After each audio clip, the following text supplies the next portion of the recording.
যদি তুমি জীবনে সফল হতে চাও তাহলে তোমার প্রথমে একটি লক্ষ্য স্থির করতে হবে আর সেই লক্ষ্যের রূপরেখা তৈরি করতে হবে। শুধু অলস স্বপ্নে দিন কাটালে হবে না, কর্মের পথে পা বাড়াতে হবে। জীবনে কিভাবে আগাবো তার ছক কষতে হবে আর সময়ের সঠিক ব্যবহার করা জানতে হবে।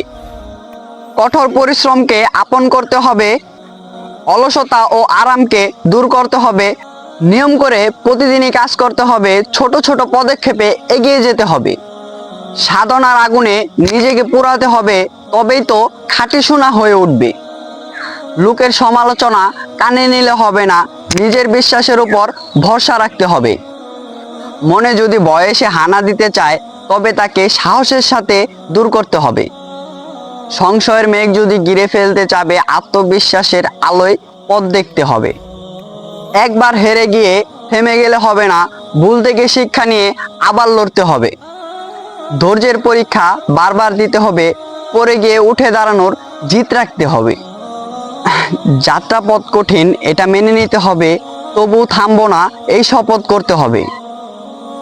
এভাবেই চললে সব বাধা হার মানতে বাধ্য হবে। একদিন সফলতার সূর্য ঠিকই উঠবে, তোমার চেষ্টায় ভাগ্য নত হবে।